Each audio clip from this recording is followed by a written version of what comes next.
हिमाचल प्रदेश के एक छोटे से गांव में बसी एक पुरानी हवेली की कहानियां सुनने के बाद आरटी ने अपने 6 साल के बेटे अर्जुन के साथ वहां रहने का निर्णय लिया था। तलाशी के बाद उसे एक पुरानी 2 मंजिला हवेली मिली जो गांव के बाहरी इलाके में थी। यह घर 100 साल पुराना था और कभी एक रईस परिवार का हिस्सा था। परिवार का नाम अब इतिहास में खो चुका था और हवेली अपनी जर्जर हालत में खड़ी थी। आरटी, जो अपनी शादी के टूटने के बाद एक नई शुरुआत चाहती थी, इस हवेली में शांति की तलाश में थी। लेकिन वो नहीं जानती थी कि यहां आने से पहले इस घर का अतीत उसके सामने एक नया और डरावना चेहरा पेश करने वाला था। आरटी का जीवन हाल ही में बहुत कठिन दौर से गुजरा था। एक असफल शादी और एक छोटे बच्चे के साथ उसे एक स्थिर और शांत जीवन की जरूरत महसूस हो रही थी। हिमाचल के इस छोटे से गांव में आने के बाद उसे यह लगा कि वो अपने जीवन की नई शुरुआत कर सकती है। पुराने घर के बाहरी दृश्य ने उसे कुछ अजीब सा आकर्षित किया था। वहां की हवा, पुरानी दीवारें और चौड़ी छत उसे किसी गुमशुदा युग का हिस्सा महसूस कराती थी। लेकिन साथ ही उसे यह घर थोड़ा डरावना भी लगता था, खासकर रात में। हालांकि वो इसका कोई कारण नहीं ढूंढ पा रही थी। आरटी ने अर्जुन को लेकर हवेली में कदम रखा और पहले तो सब कुछ ठीक लगा। हवा में ठंडक थी और घर के अंदर का माहौल चुप और सर्द था। हवेली के बड़े बड़े कमरे, बड़े बड़े शीशे और पुरानी दीवारें देखकर आरटी ने सोचा था कि ये सब उनके लिए कुछ दिन के लिए एक अच्छा घर साबित होगा।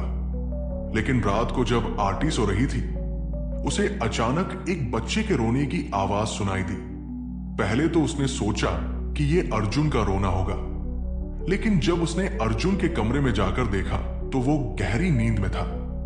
उसके बाद आरटी ने पूरे घर में खोजबीन की, लेकिन किसी को भी रोते हुए नहीं पाया। तभी अगले कुछ दिनों तक ये आवाज बार बार आई और धीरे धीरे ये और भी डरावनी होती गई। आरटी ने इसे पुराने घर के घर्षण और लकड़ी के फर्श की आवाज मान लिया था।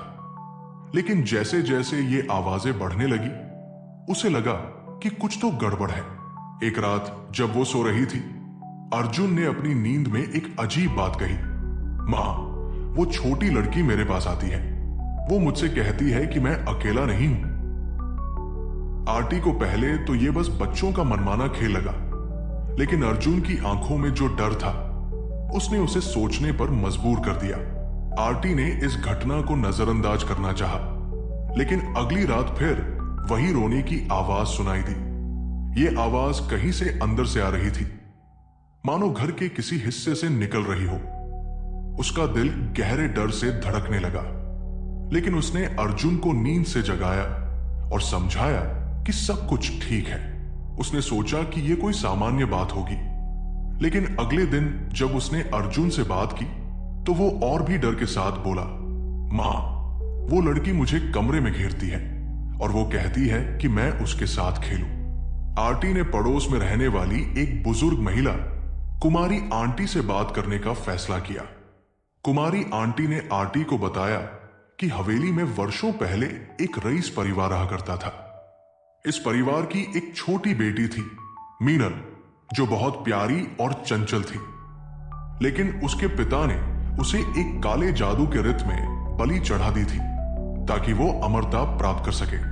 मीनल की मौत एक रहस्यमय तरीके से हुई थी और उसके बाद से गांव में उसके रोने की आवाजें सुनाई देती है। तुम्हें इस घर में रहकर सावधान रहना चाहिए, कुमारी आंटी ने आरटी को चेतावनी दी। यह घर कभी अच्छे लोगों का नहीं था और मीनल की आत्मा यहां फंसी हुई है। आरटी ने पहले तो ये बातें नकार दी, लेकिन जैसे जैसे घटनाएं बढ़ने लगी, उसका शक और डर बढ़ने लगा। आरटी ने एक दिन गांव में पुराने रिकॉर्ड्स को खंगालने का निर्णय लिया, लेकिन उसे कोई ठोस जानकारी नहीं मिल पाई। लेकिन कुमारी आंटी ने बताया कि मीनल के माता पिता ने बहुत अजीब कार्य किए थे। वो एक बहुत ही अंधविश्वासी परिवार था और हवेली में कई काले जादू की क्रियाएं की जाती थी।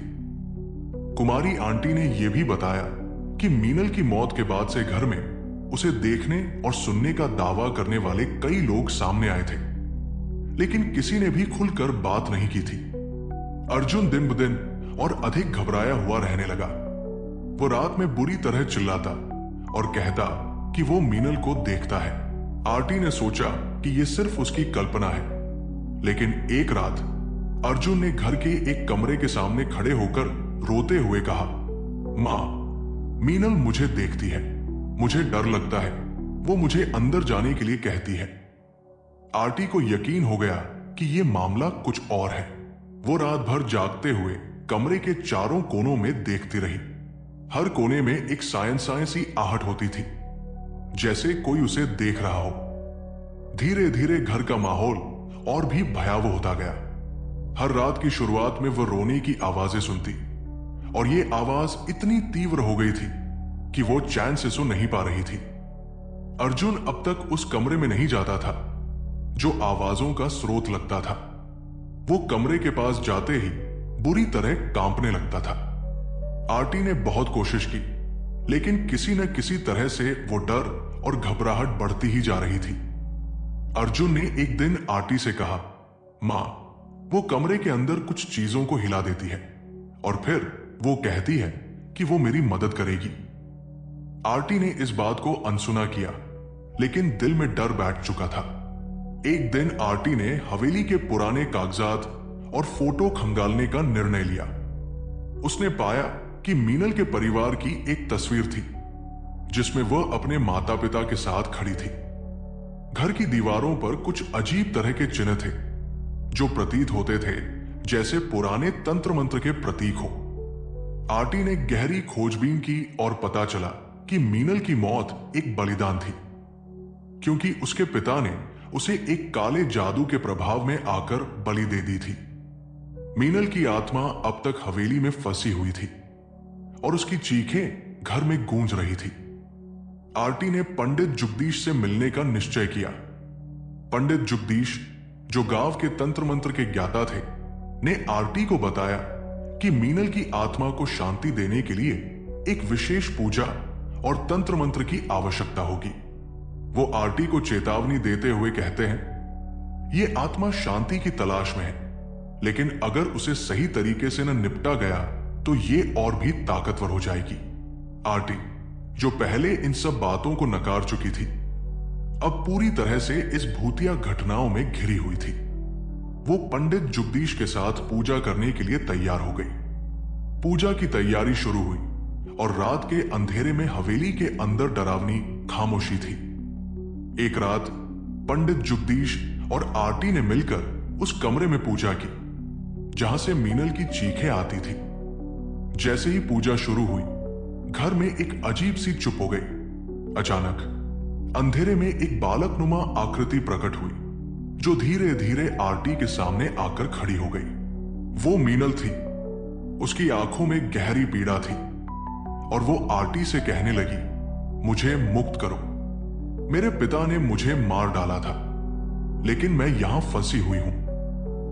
पंडित जुगदीश ने तंत्र मंत्र के जरिए मीनल की आत्मा को शांति देने की कोशिश की। आरटी ने मीनल से कहा, तुम अब